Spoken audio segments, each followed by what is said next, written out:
2-3 हप्त्याआधी उडीसामध्ये एका ट्रक ड्रायव्हरला पोलिसांनी अडवले आणि त्याला शिव्या दिल्या।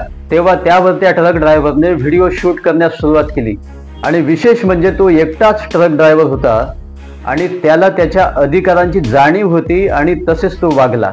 त्या ट्रक ड्रायव्हर सोबत पोलिसांनी अभद्र व्यवहार केला म्हणून संतापून त्याने तो व्हिडिओ शूट केला आणि त्या सर्व पोलिसांना माफी मागण्यास भाग पाडले।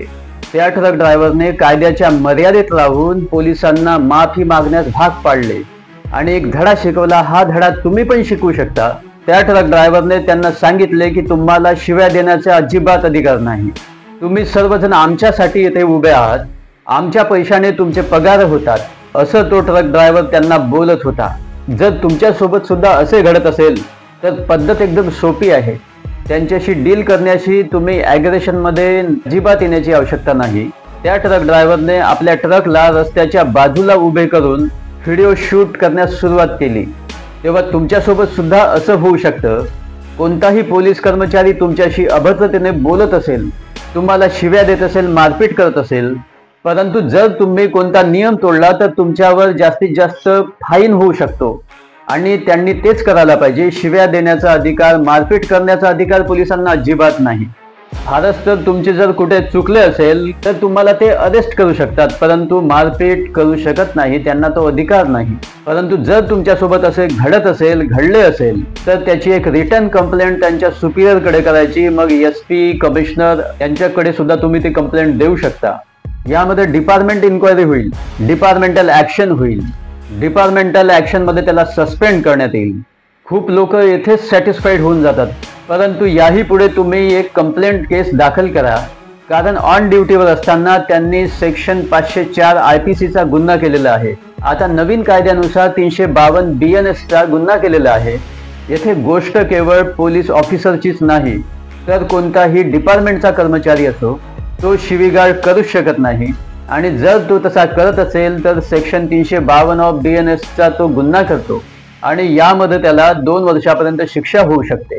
या ट्रक ड्रायव्हरच्या उदाहरणामध्ये त्या पोलिसाने त्या ट्रक ड्रायव्हरला शिव्या दिल्या।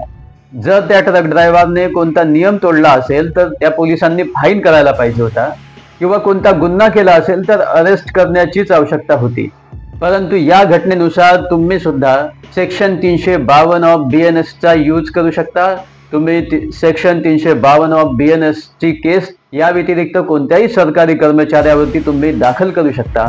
त्यानंतर तो ज्या ड्युटीवरती असेल त्याने ते ड्युटी परफॉर्म न करता जर मारपीट केली असेल तर सेक्शन 166 IPC, परंतु आता नवीन कायद्यानुसार सेक्शन 198 ऑफ BNS यामध्ये 1 वर्षापर्यंत शिक्षा आहे।